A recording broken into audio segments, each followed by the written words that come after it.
you can do this, you're strong, you're gonna be fine. I miss my kids. I miss my family, that I thought I had. I miss the husband. It's soul crushing as a mom to know that you're about to flip your child's world upside down. It's really painful.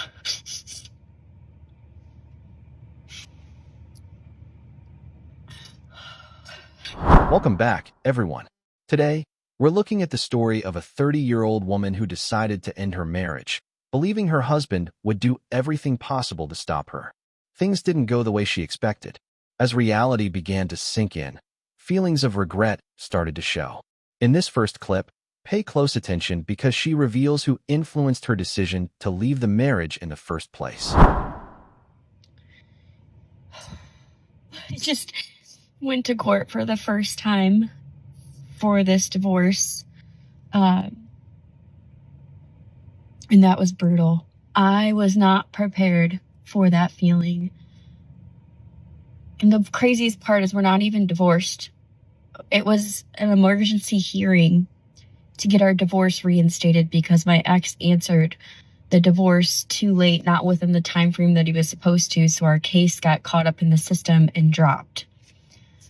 So it was like 30 seconds, literally. We went before the judge, raised our right hand and said, yes, we still want this divorce to happen.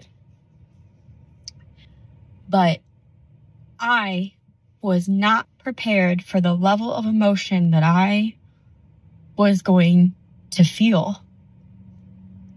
Sounds so stupid, but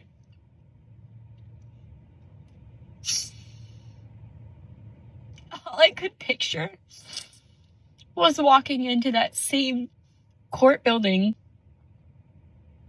doing what was necessary and filing the paperwork to get married and taking those stupid pictures outside the courthouse with our marriage certificate. It's like a death of an entire chapter of your life and what you thought was going to be your future. And I was crying so hard in the bathroom before the court hearing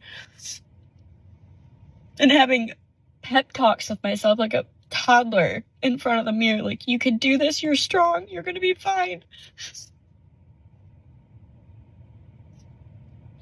And I couldn't hold it together. I walked outside the bathroom and the janitor saw me absolutely losing it.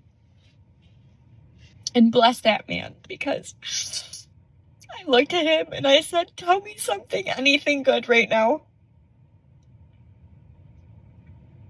And he just hugged me and said, everything's gonna be okay. And I think God sent you the right people at the right time. And I'm so grateful. And I know that he didn't expect that. But I got to learn a little bit about his story in the 5 minutes before the court hearing. He ended up hugging me like 3 times just to get me to stop crying so hard. Anyways, I went inside and again, out of the blue, one of my best friends who was originally the person that made me wake up throughout this process, and she sat me down and said, Mackenzie, what are you doing? You're only 30 years old. You have so much life to live. You don't deserve what's happened to you. You kids don't deserve this. Wake up. And she's partly the reason why I was able to see finally what was going on. She just texted me randomly about something completely irrelevant to what I was going through at that moment, sitting in the courtroom, waiting for the judge. And I asked her to tell me what I needed to hear to be strong and to get through this, and she did.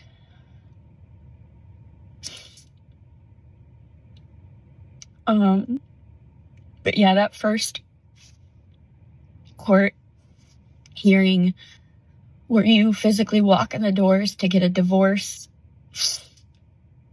is brutal. It is brutal. I really thought that I was prepared for it. I was not. That was really hard. But I got through it. And it's just one more thing that I had to get through in this process to be free and to feel peace and to move on. But one thing I'm never going to do is sugarcoat how rough that was. It was brutal. Having to look at your ex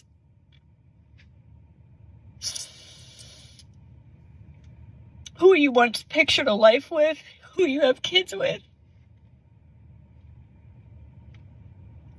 doing kind of the final step to free yourself of each other is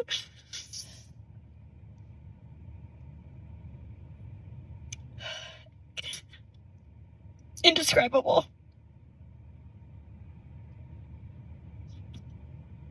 It's really painful.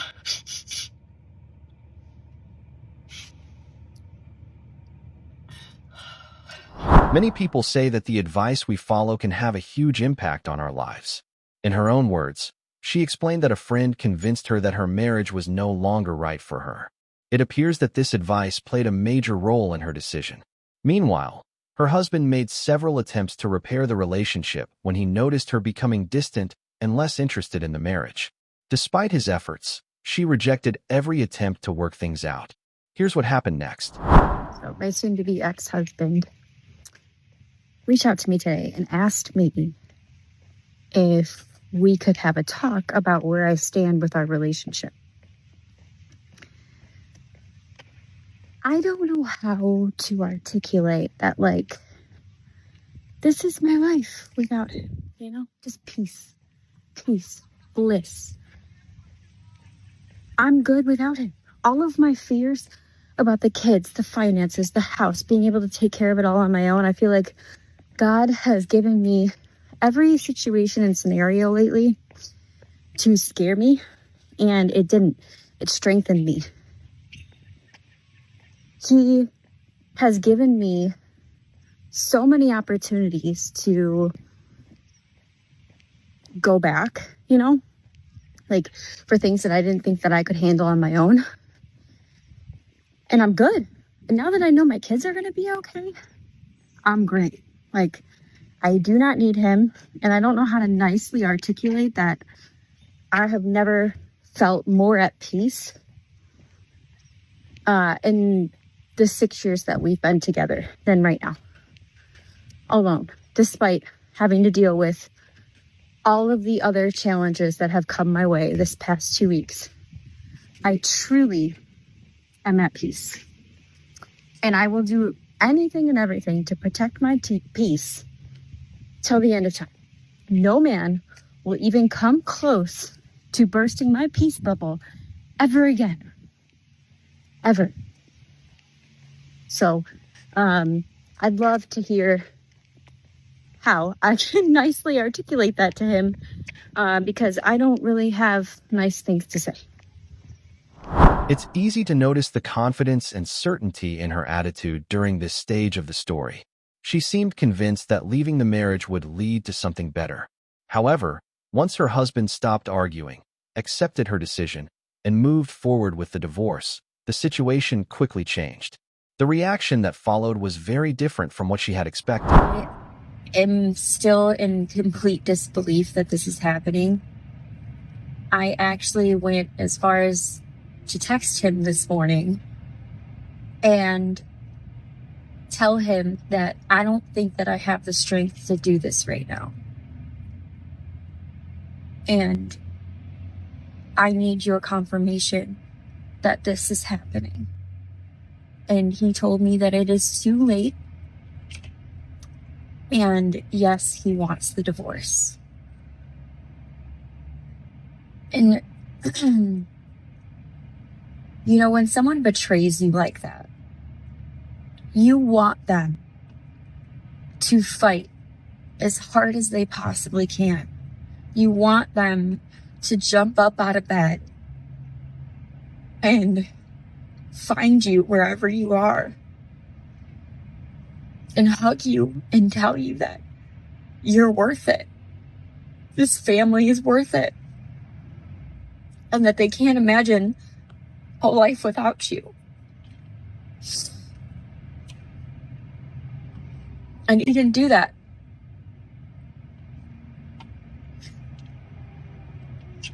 So I'm filing for divorce today, even though I am in disbelief that this is my life. The situation becomes even more surprising when you hear her explanation. She was the one repeatedly bringing up divorce and making it clear that she wanted out of the marriage. Later, however, she claimed that she never expected things to go that far and was hoping her husband would fight harder to keep the relationship together. When he eventually accepted her decision and moved forward, she appeared to place the blame on him. She also mentioned feeling betrayed, but never clearly explained what specific actions led to those feelings. As time passed, the confidence she once showed began to fade, and signs of regret slowly started to appear. So I just dropped our 4-year-old off at school, and he has no idea what's about to happen. He slept in the same bed as his dad last night, like he does every night. And he said goodbye to his dad this morning. And his baby sister was in the window waving goodbye. And I'm grieving because I have to grieve that. I'm not going to have that anymore. He's not going to have that anymore. And as a mom who lives to protect and save and love their kids every day, all you ever want as a mom is to make sure that your kids are happy, healthy, and safe. And knowing that you can't shield them from the pain that they're going to feel from this divorce is something that I can't even explain. It is one of the most debilitating, painful things I've ever experienced.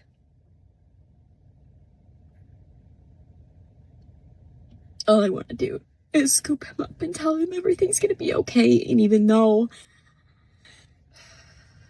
I know I'm doing the right thing, it fucking sucks. And it doesn't feel good. It's soul crushing as a mom to know that you're about to flip your child's world upside down. And you can't shield them from the pain.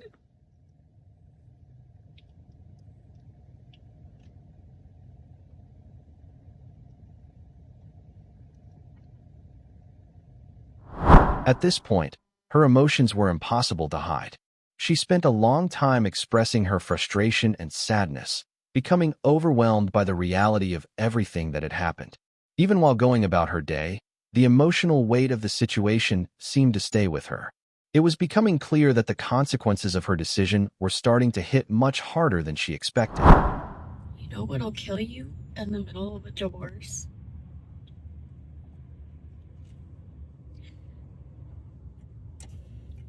It's feeling like you're blindsiding your kids. And they don't understand, and they're too innocent to know why mommy's doing this. I said it before and I knew it was gonna break me, but everything I fucking do is for them. Everything I do is for them. And one day they're gonna get it. But right now it feels really shitty.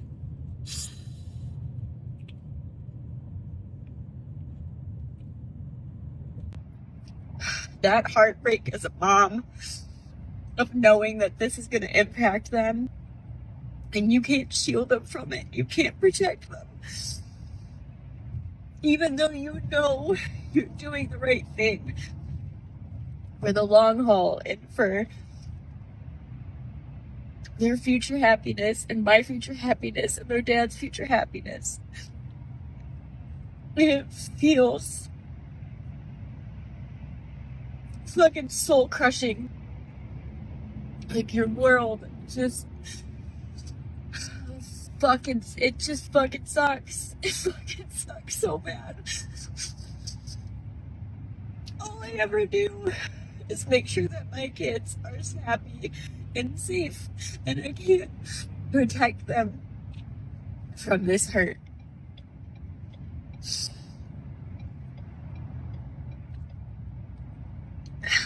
It's absolutely soul crushing as a mom.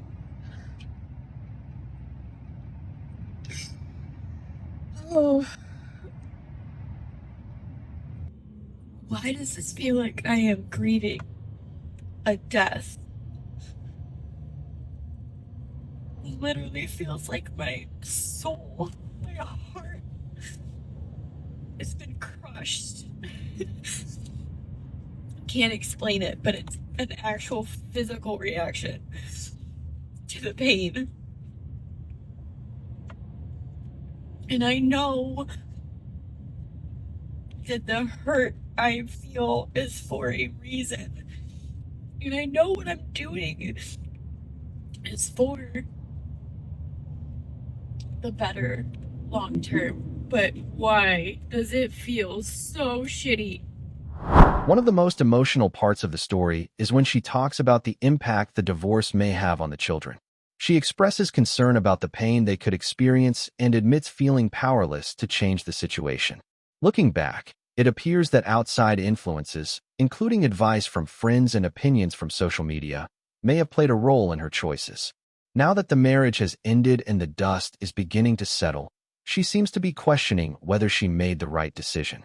As reality sets in, she is left wondering if this was one of the biggest mistakes she has ever made. I can't function. I can't do it.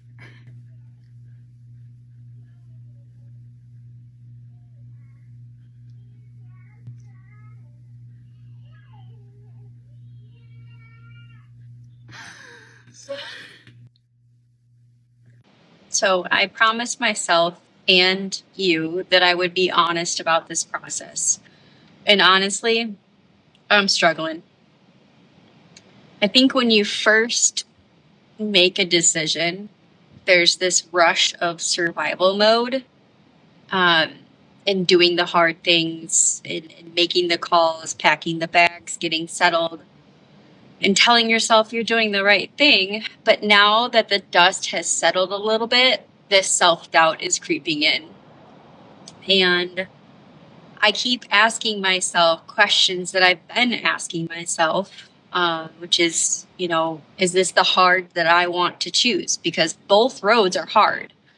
But deep down, I know the damage is done. I know that there's no going back to any sort of normalcy with us that we had before. And still, that self-doubt is creeping in and fully taking me under right now. I miss my kids in a way that I can't even describe or put into words. I miss my family, that I thought I had. I miss the husband that I thought I married. And I don't think anyone prepares you for this part where you're past the breaking point, the dust has settled a little bit, and now you're questioning yourself. What if I had held on a little bit longer? All the while knowing the answer is it would end up in a fallout. Knowing that it was over. There's still self-doubt. Here's the conclusion of the story. Sometimes people achieve many of the things they once wished for, yet still feel unhappy or dissatisfied with their situation. This case highlights how the opinions and influence of people around us can affect major life decisions. That's why it's important to pay attention to the company we keep and to think carefully before making choices that can change our lives forever. No matter what challenges come your way, stay focused on your personal growth, your goals, and the future you're working toward. Thank you for being here and for all your support. If you enjoyed this content, don't forget to like, subscribe, leave a comment, and share it with others. Until next time, take care and stay strong. Clip 7.